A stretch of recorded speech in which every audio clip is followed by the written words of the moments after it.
Well, we technically we have a quorum, I think, but why don't I give it another minute to see if anyone else is going to join?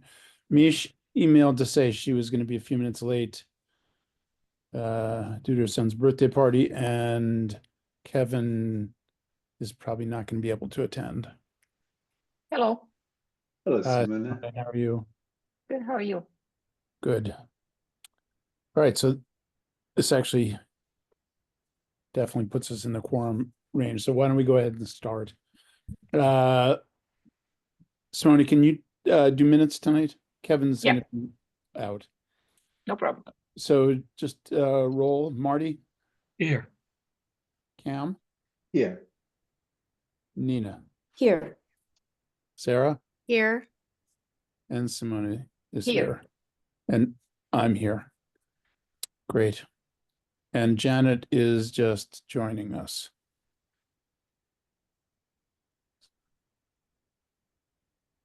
Let's let her announce herself. And hi, Janet. We're doing roll, so just want to announce your presence. I'm here. Great. Janet McCormick. Great. So we're going to try and keep this somewhat short. I had just a few pieces of business. One is that one is obviously to approve the minutes, which we might as well get done. They were distributed earlier. Any comments or concerns? I didn't get any emails about them when I sent them out. If not, can I have a motion to accept them? So moved. Great. And a second? Second. Sarah? Great. So Marty, Yes. Cam, yes. Nina, Yes. Sarah, Yes. Janet, Yes. Simone, Yes. and I am a yes. Great.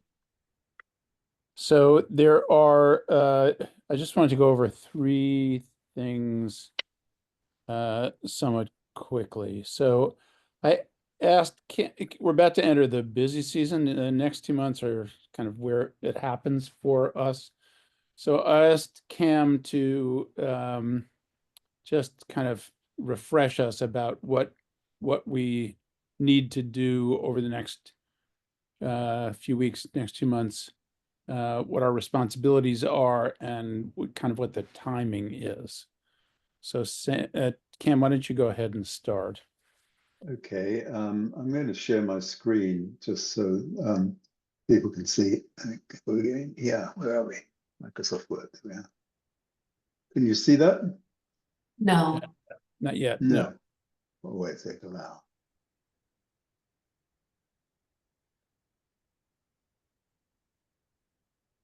Can you see it now? Yep. Yes.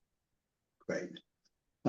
So I just thought I would start this by giving a sort of a brief calendar of what is going to be happening over the next few months. And it's all really focused on to make recommendations to the town meeting on the various warrants that are coming forward. We have a draft of those warrants right now, but I think, or the titles of those warrants, but we don't have any real content of what they are. And I think that's going to be the first milestone. Once we have those, then we can start doing some work. So the warrants closed on January 10th. And I'm expecting that sometime within the next few days, we'll get a draft of the warrant articles themselves from Michael Blanchard.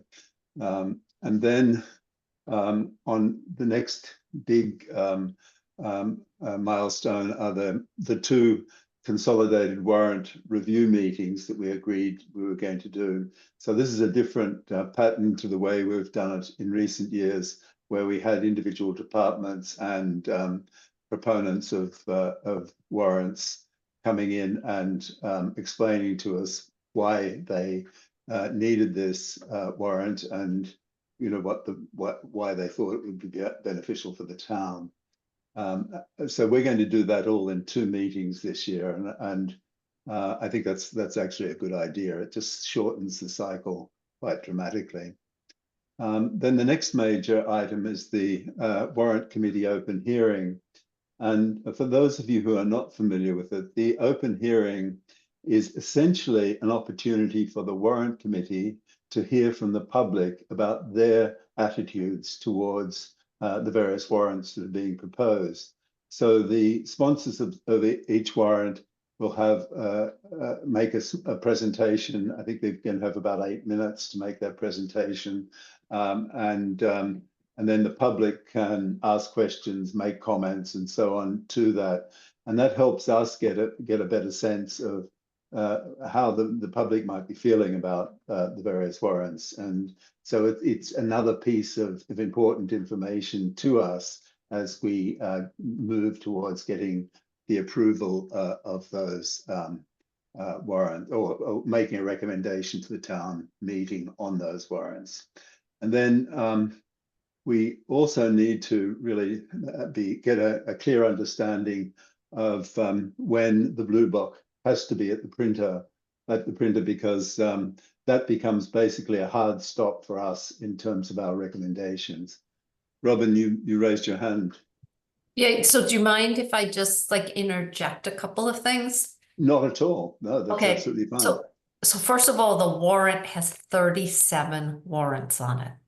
Yeah, although I was a bit confused by that, Robin, Right. because there's some repeats in there, 15 and 16 and 16 and 17. I didn't quite understand that. So it's just a draft now, because now many of the warrants revolve around revolving funds. And it's consolidating some of the revolving funds. So that's why there's 15 and 16 are the same.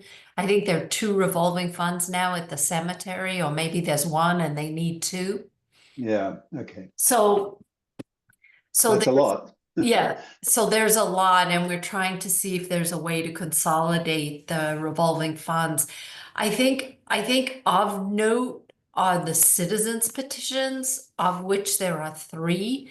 And if I recall correctly, there's a process that we need to follow, a new process that was outlined like 2 years ago.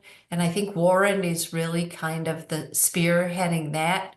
So you might want to think about how you're going to handle the citizens petitions. So the sidewalks are back. It's same. the 3rd year in a row. What else could we Right. expect? Right. And then there's one to accept Wilson's Way as a public way. So, and then there's one citizens petition that wants to amend the bylaws to sort of remove the requirement to have a site plan review. So I would say that citizens petition, which is really to amend the schedule of use table, and the sidewalks are probably going to need some attention. Yeah, so my thinking on that was, Robin, and clearly Woody, you should pipe in here if you want to express your opinion. But my thought is that once we have that list in a relatively stable form, and we've actually got the articles as opposed to just a summary of them, then we allocate responsibility for the different articles across the Warrant Committee. And that basically means that the individuals would be responsible both for liaising with the sponsor and for getting a very good understanding of what it may mean.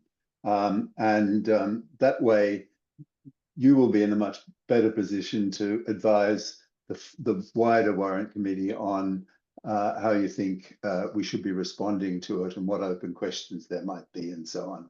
That would mean that by the 26th of February, when we have the first review meeting, people would know they've got to pay special attention to those articles that they are taking responsibility for. I don't know whether you think that's a reasonable approach to it, Woody or Robin. Yeah, I agree completely. I think with the part of our responsibility is making sure that the presentations of the articles are as concise and as effective as they can be. So Right. part of the process for the citizens petitions is to help the people who are initiating those articles keep their presentations to 8 minutes, that they anticipate questions, and that they build a case. That doesn't obligate us to endorse the article. We want them to present the best case possible, but that doesn't mean that we are going to support it as a committee. And that's true throughout the warrant. It's our job to help the people who are presenting different articles to make the best case that they can. The planning board, I think, has 5 articles tentatively on the list. So they usually do a very good job of on their presentations, but we should work with them as well. And I think as we hear people on the 26th and on March 5th, and as we hear people respond at open hearing, we also need to be paying a lot of attention to what where we anticipate there will be debate at town meeting, and see if we can anticipate what some of the issues are going to be, again, so that we can help people make the best case possible. Any comments, Robin, or is that okay for you? No, I completely agree. I think that's a good approach. You know, fortunately, many of the articles are around the revolving fund, so hopefully that is a simple thing, and it's just understanding which ones are being consolidated and which ones are being added. And I think the most important thing is the revolving funds really have no budget impact. Yes. Right. So, and then the other thing is I would put in here somewhere, Cam, and we should try and set up a date, but we need to have a consolidated or a combined meeting with Warrant, Capital, and the Board of Selectmen to go Right. over the regionalization for dispatch. Oh, right. Yeah. Because I think it would be most efficient, and you're right, we're starting to run out of time. So we need to try and get that on the calendar in the middle of February. So I can, if you just put it on here, and I will also coordinate with Mike. Okay. So sometime in mid-February, you'd say? That's what I think we need to do.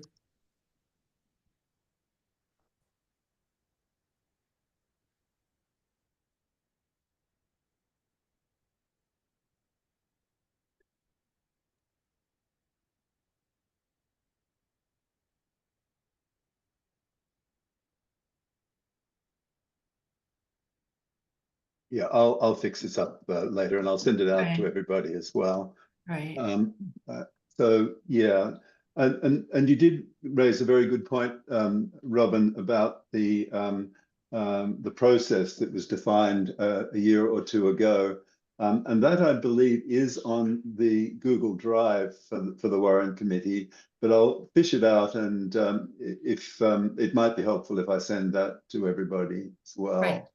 And then, you know, it should be given by whoever the liaison is to each of the citizen sponsors. I mean, the citizen sponsors should already have those guidelines, but Yep. I just remember what occurred last year, and I know there was a lot of trying to get the citizen sponsor to follow the directions, and I'm just concerned that with that particular warrant article, we're just gonna have the same thing occur again. But Right, I imagine so as well. Right, I'm so wondering if we even get a new presentation. I think he's trying to take a different tack this time, but Okay. anyway, we'll see. So that's pretty much a rough timetable that we're going to be confronted with. I wanted to move on then to what the Warrant Committee will actually need to get accomplished in those up until that time when the Blue Book goes to the printer. So we're going to have to review the warrant articles with the sponsors. We're going to have to draft write-ups for all warrant articles, and I'll go into that in a little bit more detail just a little bit later. And then we're going to, and my thought is that the draft of the write-ups will be allocated to the liaison that we've identified for the particular article.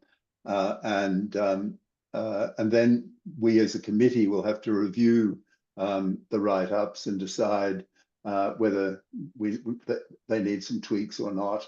And then we'll have to vote on articles. So I've sort of logically divided these up into the operating budget, capital budget, and the Dover and regional school budgets as the financial or recurring items. Sorry, mostly the recurring items. And then we will typically have to vote on some of those warrants, which I'm sort of quote unquote calling special or non-recurring articles, and that includes citizens' petitions as well. And then we also need to participate and perhaps drive the Blue Book presentation. I know, Woody, you've been talking with Michael Blanchard about how we can get support in that, given that the departure of Peter Smith has put such a hole in our process there, so we need to reform a new one. So I'll leave you to comment on that if you wish. And then attendance at open hearing. Now that one I think is really important for everybody to attend if possible, because you'll be able to get a much better sense of how the public is reacting to these various articles, and it might help form an opinion of the committee as to whether we should recommend the article or not to town meeting. And then the next set of stuff is preparing for the town meeting itself. That one's sort of not particularly onerous, but we have to prepare the budget overview presentation, and Robin and Michael Blanchard and Carl Valente and I sort of went through that process last year of coming up with that presentation, overview presentation. I think that worked very well, and I think we should proceed with that approach. And then the other one is typically, historically, every member of the Warrant Committee reads out one or more articles to the town meeting, just to present that as a subject for discussion by the town meeting.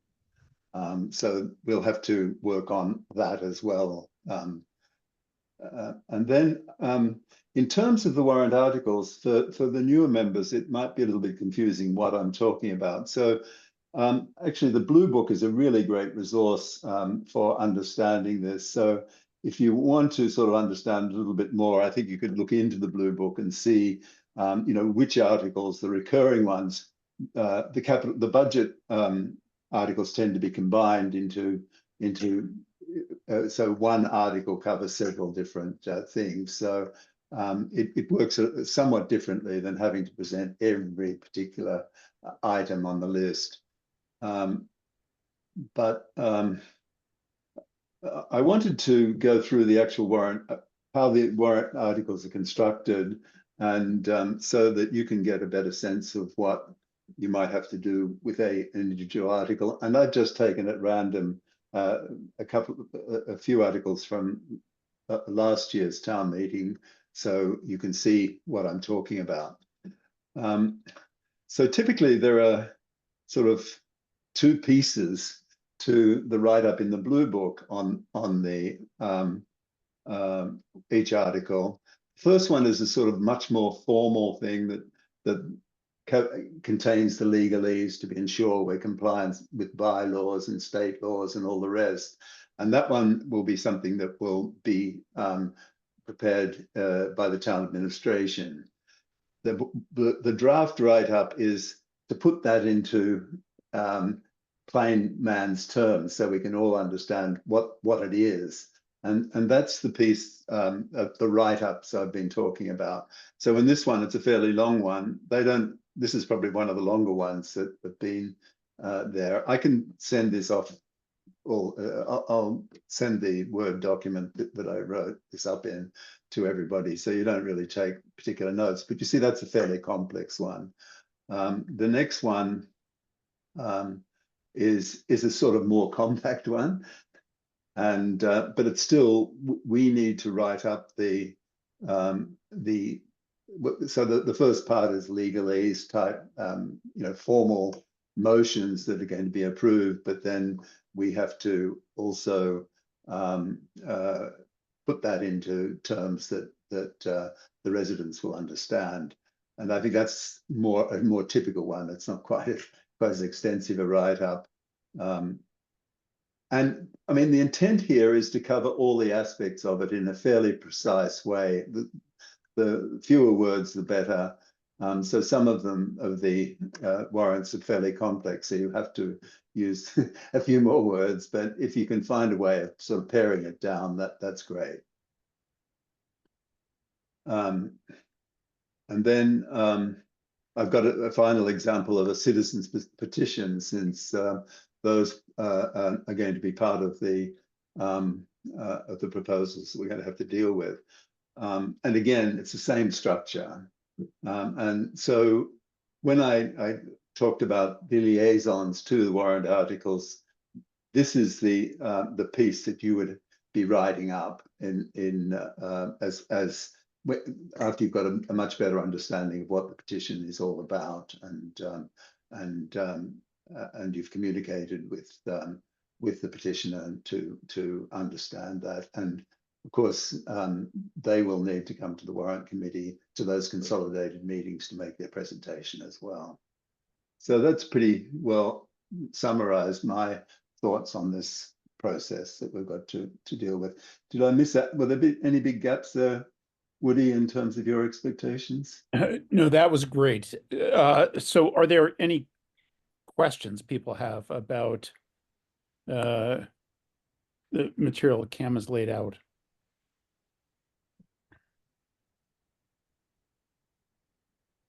I think the only question I have is how much time we should plan for each of these key meetings that can mention. Because like, just, if you have the 37 warrants in 2 days, it's going to be, by my calculation, roughly 3 hours at least per day to be able to cover all of these, assuming that everybody will stick to the plan, 8 minutes, no comments, move to the next one, and that's it. Yeah, so some of the articles require significant discussion, and some require almost no discussion. So we're not going to spend an equal amount of time discussing each article. I'm going to share my screen and just kind of put up a And there's actually no conversation in some of the warrant articles. Right. So this is just the first draft of the schedule for the meetings at which we're going to hear the presentations. So Warrant Committee has a lot of slow time, downtime, and then it's got some really busy time, and February and March are our busy time. So we're entering that. So the next kind kind of, we are going to meet next week, but the next big date for us is February 12th, which is the date that we meet to discuss the regional school committee budget. That is an in-person meeting with the regional school committee and with the Sherburne Advisory Committee. It's held at the middle school library. And I think it starts at 6:30, and depending on a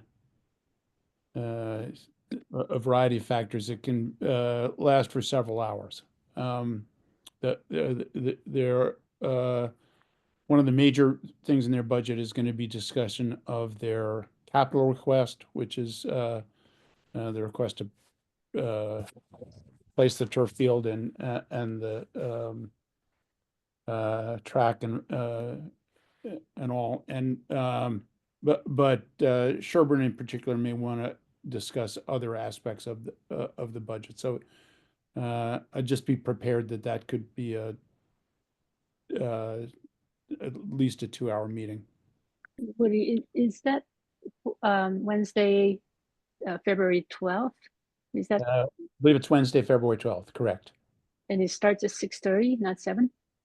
Starts at 6:30. That's when the school committee meetings typically start. So my understanding is the schedule is for it to start at 6:30. I'll confirm that, but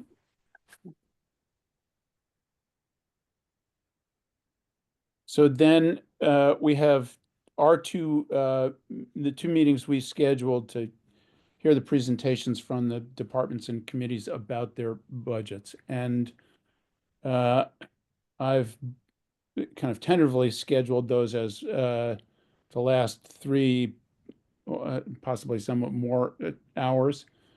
February 26th, I'm proposing we do the capital budget as the first one, library, DPW, and Parks and Rec.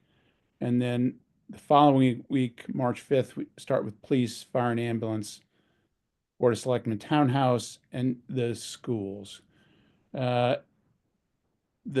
Usually the discussion of the schools is relatively abbreviated because we've already met with Dawn and the school committee both about the Dover schools and about the regional budget. So those shouldn't take that much time.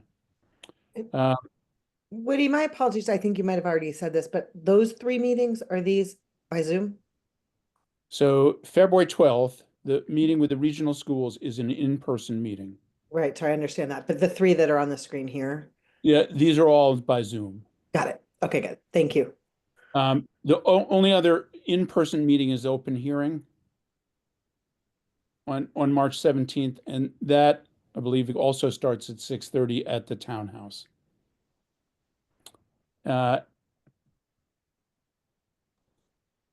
So we'll do the 2 days hearing presentations. Then I've tentatively put the planning board and citizens petitions on March 12th. Planning board has 5 proposed articles on the preliminary warrant.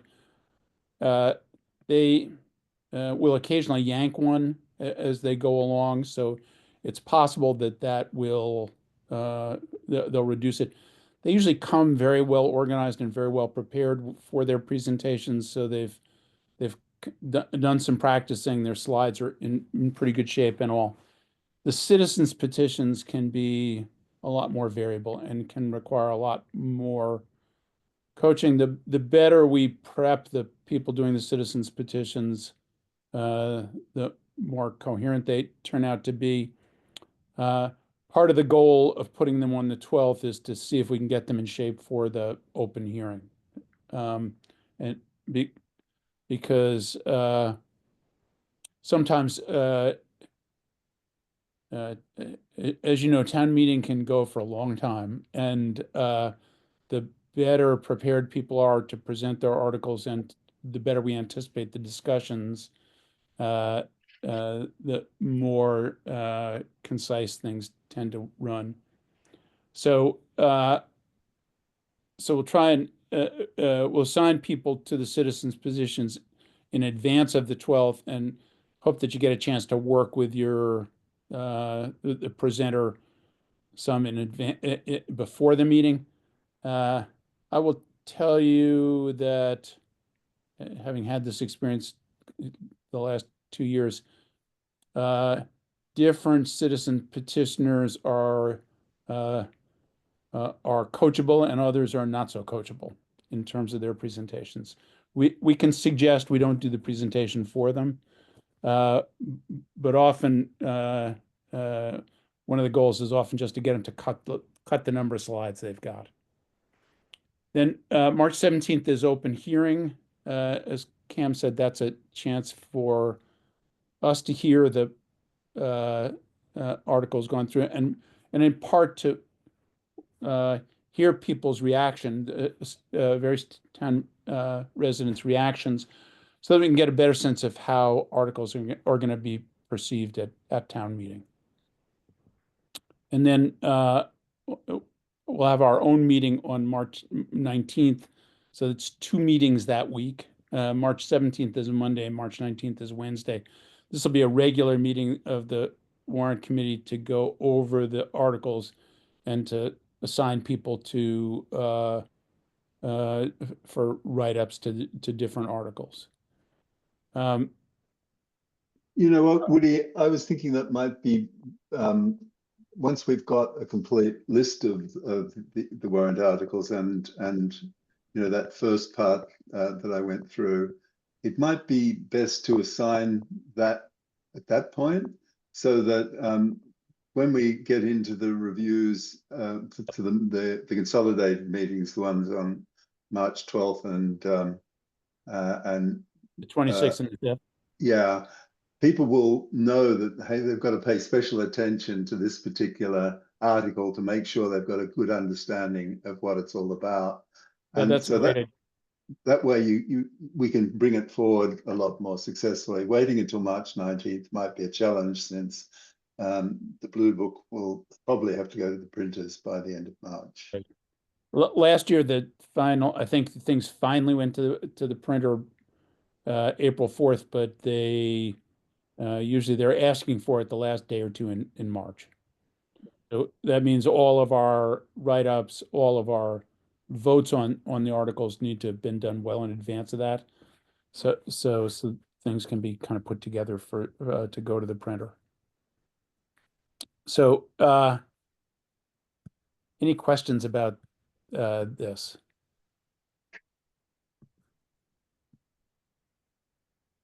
And I don't know if Cam showed this, but this, I don't know if people can see this. This is the initial preliminary list of the articles. Some of these articles No, we can't see that. can't see it. All right. I've got it. I can present it if you so desire. You want to do it? That'd be great. So let me go into share screen.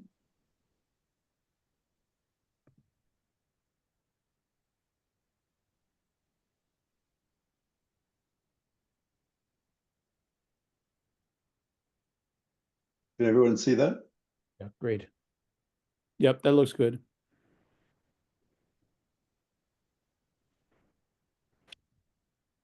So as you see, I had some questions about the 15 and 16 and 17 and 18. They seem to be repetitions at the moment, but as Robin suggested, it might be.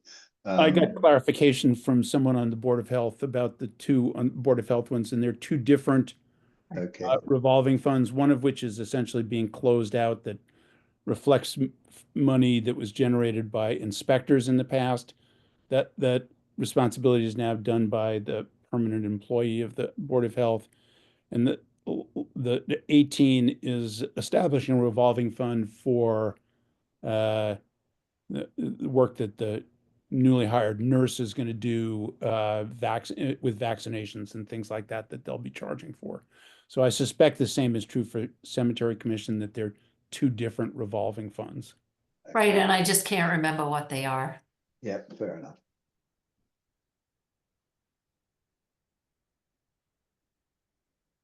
All right, so so one of the interesting things about this one, Woody, is you'll see those marked with an asterisk. They're the sort of standard. Every year we have these warrants, and as such, we can tend to basically take what was in the blue book last year and pull it out and put it back into the new one. So there are ways to save a little bit of time in preparing the articles. Right.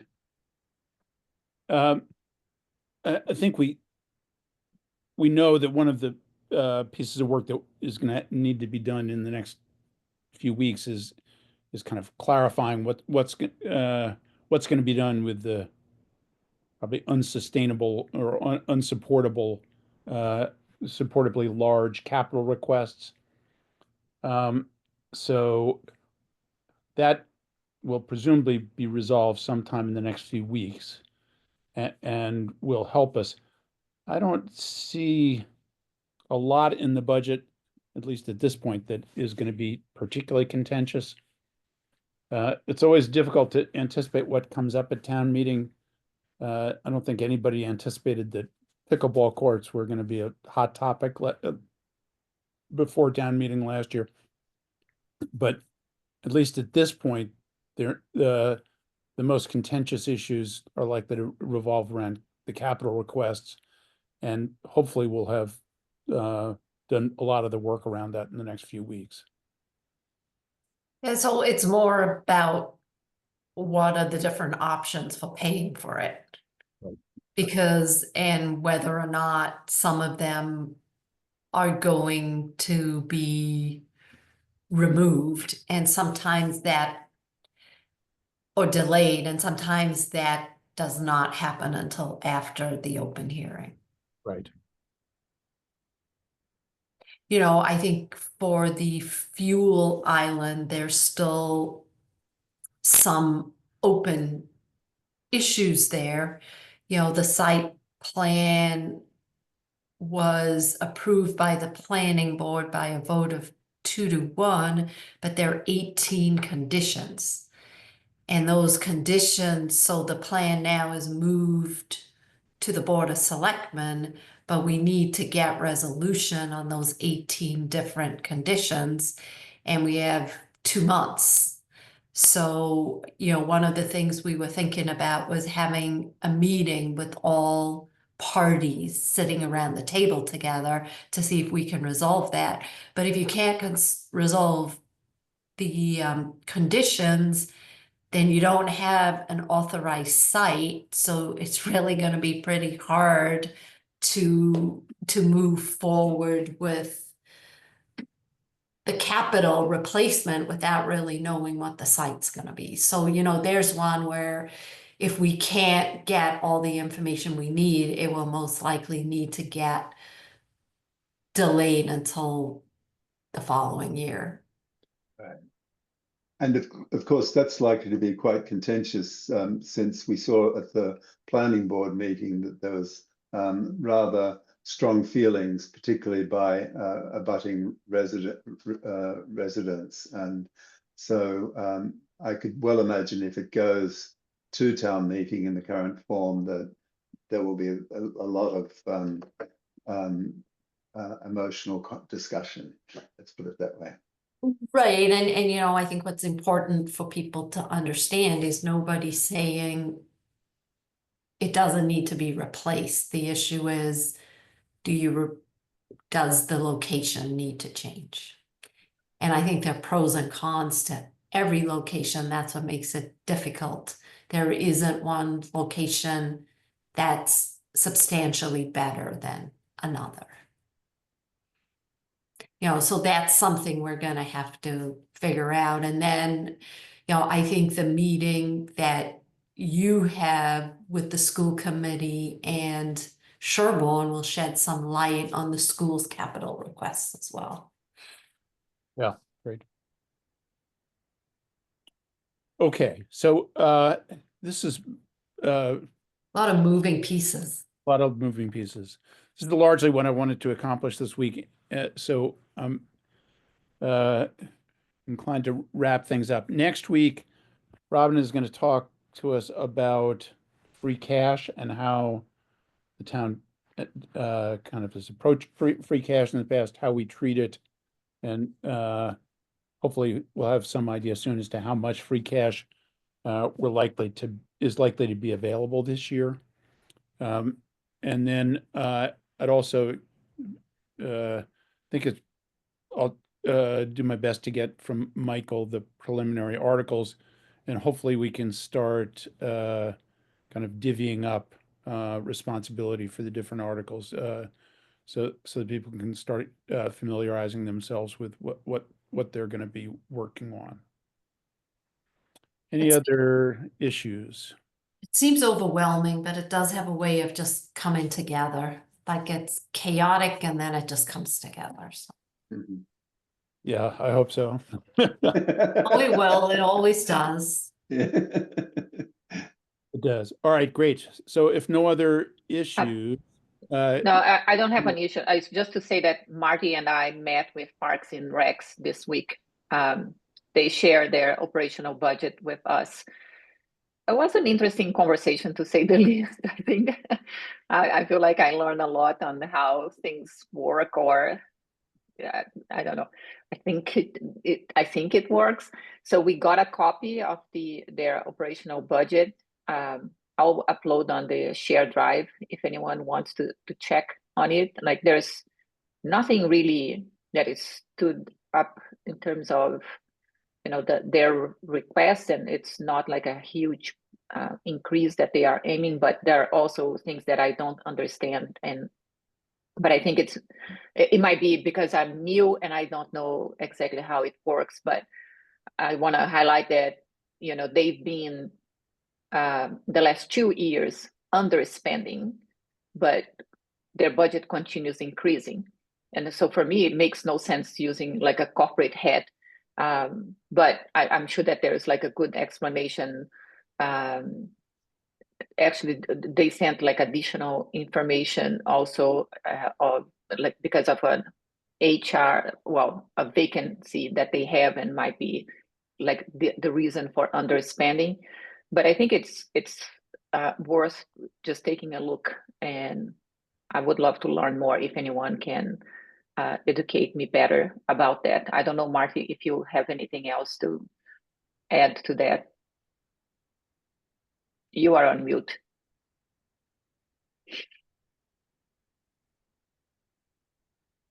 Yeah, the only thing I would add, Simone, is it seems not just Parks and Rec, but other departments we've talked to, they're quite proud of the accomplishment that any change is really in the salary line related to bargaining agreements or whatever the standard raise is.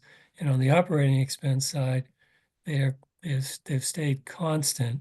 And the reason is what you just described, that they were under the prior year and feel it's, I guess, more than enough in the next year. And I think that's the point you're trying to understand more of. Is there any evaluation when we asked about what happened to the excess? It goes into some type of general fund and then comes back out the following year.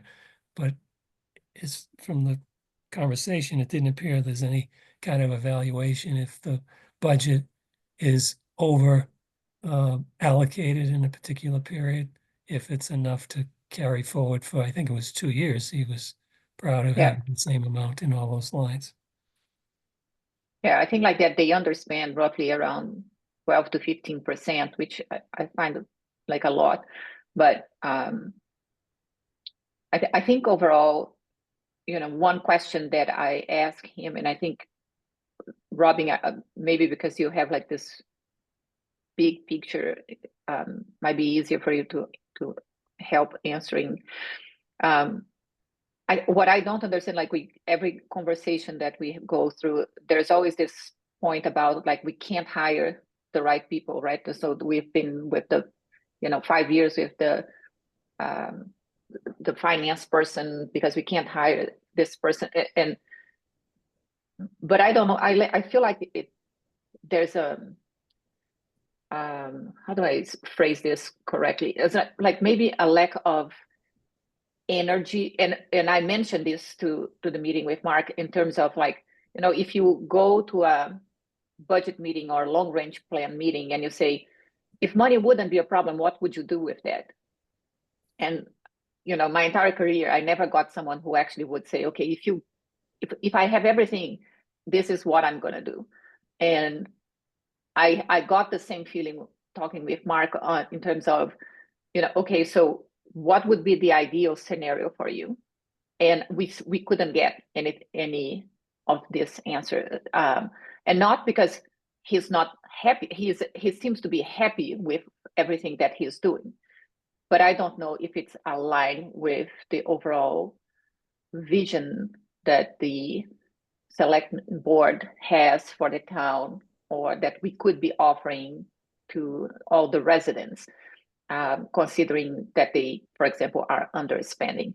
So if we can't hire people, are we going to just stay as is, or are we going to revisit the profiles that we are trying to hire and make things work differently to accomplish that? So for me, it's still a question mark. Like, what is the direction that we are trying to go here?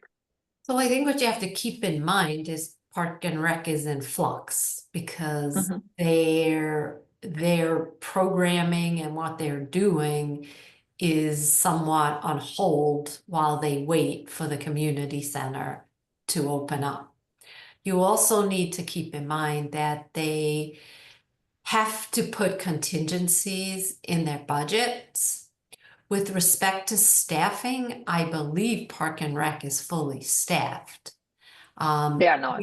We gave them an additional, they wanted an additional FTE or additional hours, because the idea is once the community center opens, they want somebody there like early in the morning till midday, and then somebody there midday to the evening, because you really need staffing there around the clock if people are going to use it. I mean, I would need to look a little more closely at his budget. With respect to staffing, we're doing everything we possibly can to find the right people. There is just simply a shortage. There are just there is nobody to hire. We found a great treasurer collector. We made an offer. Hopefully she accepts the offer. She will be a huge, it will fill a big void for us and really help us address some of the other issues. So we're very excited about that. But what we've also had to do is increase the pay scale to find the right people. And so that's another reason why they're placeholders in the budget, potentially at a higher level, so that we can ensure we have the funding we need to pay for the right person. But I need to go back. I know there were contingencies in the Park and Rec budget because there were negotiations that took place. And last year we were able to save money by coming up with a memorandum of understanding with Park and Rec that Mark would be the head of the community center and still continue with his role at Park and Rec, but he'd report to different people for that. So Yeah. let me take a look and see if I can help shed some light. Marty, I think what you were saying is you're seeing, rather than trying to revert back to trends to budgeting based upon actuals, what you're seeing is budgeting based upon budget, and the budget wasn't met, right? Yeah, that was the only thing he had on his spreadsheet was budget to budget comparisons. Right. We had to And go it was probably also due to the fact, and people might want to go back and read the guidance letter that we actually sent out to the departments that basically said any changes in budget they needed to justify. We didn't say you shouldn't change the budget, but we did make it pretty clear that we would expect people to justify whatever extras they're coming up with.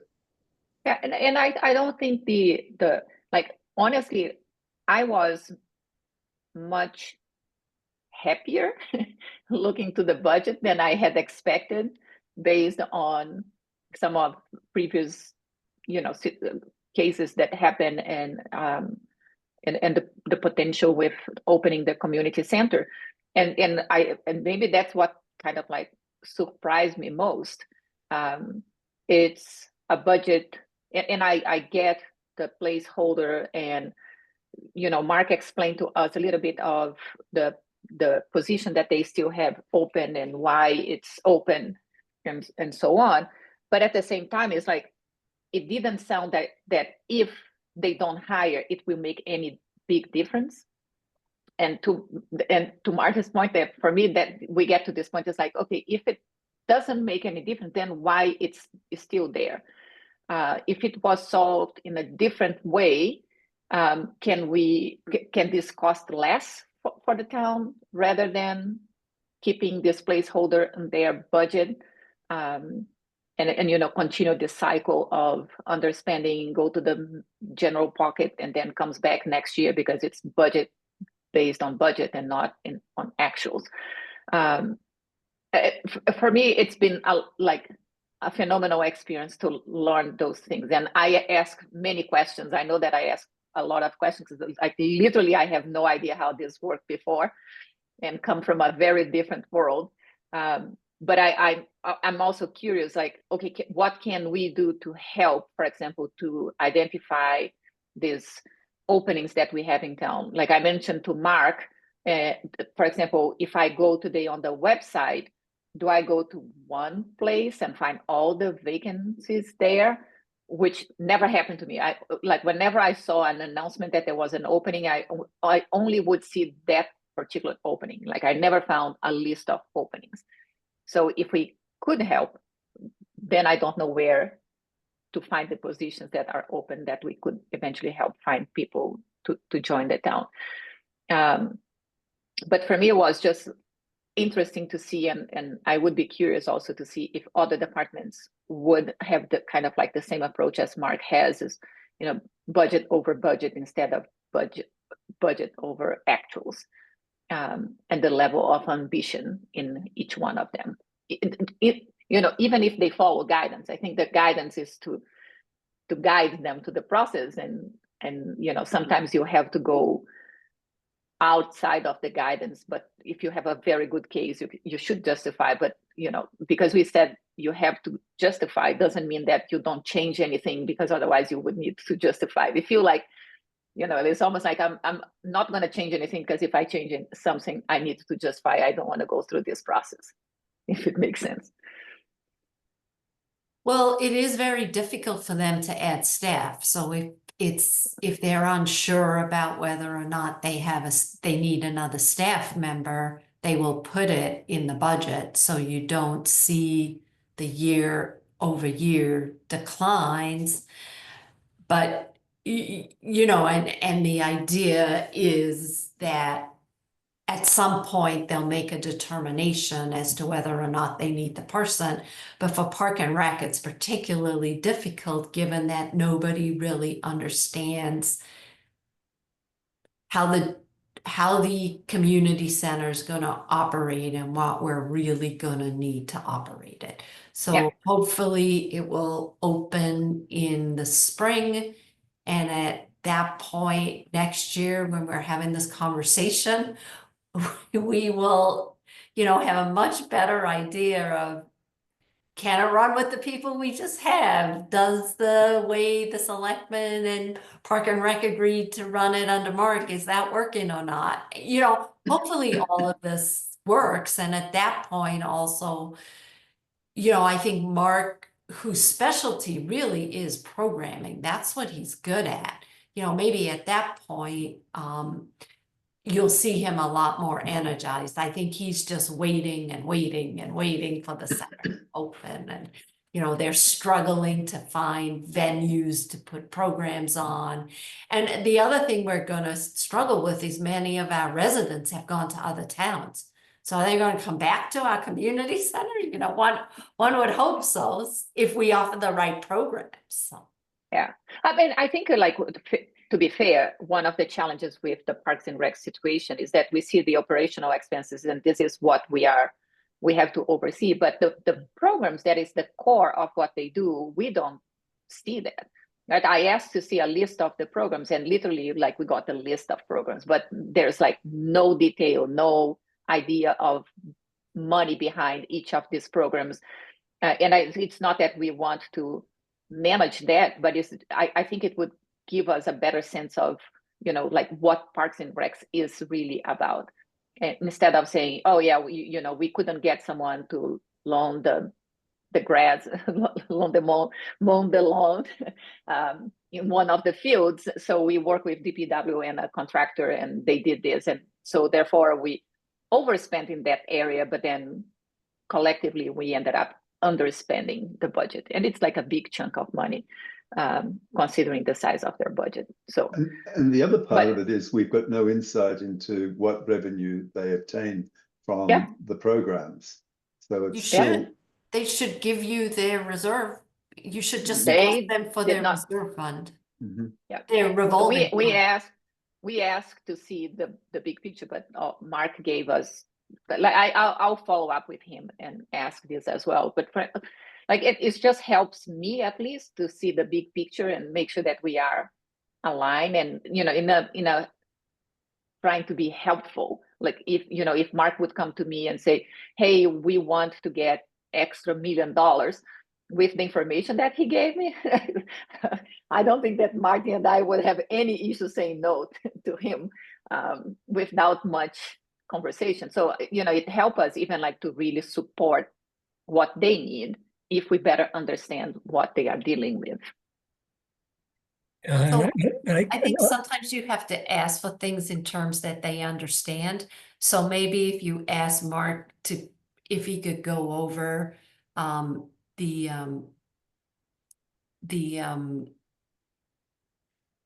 his, I keep wanting to call it his revolving fund. His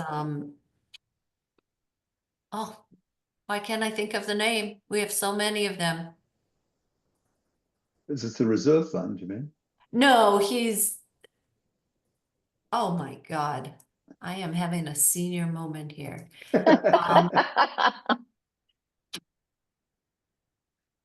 Yeah, but we know what you mean. The pot of gold that Right. revenues run into. Right. So yeah, the revenue generated by the program. He's revolving fund. It is the revolving fund. Ask him to give you, because they do this reconciliation. So they will show you each of the programs, the fees that come into those programs. Because they keep track of whether or not their programs are profitable, actually. They don't allocate payroll to it, but they can tell from the fees, and if the cost for supplies, and if they have to hire an outside instructor. And he has that all in this revolving fund reconciliation. So I think that might give you a lot of what you're looking for. And just tell him it's just so that you can understand both sides. Like you understand he can't show it net, but it would be really helpful to you when you're thinking about the big picture, right? Because all that money does go back into free cash, but as Marty knows, that's how you have to account for it. But it is really helpful to see, because what they do is when they try out new programs, rather than charge the town for those programs, they will have some of the programs where they're profitable out of the revolving fund pay for a new program to see if it's successful or not.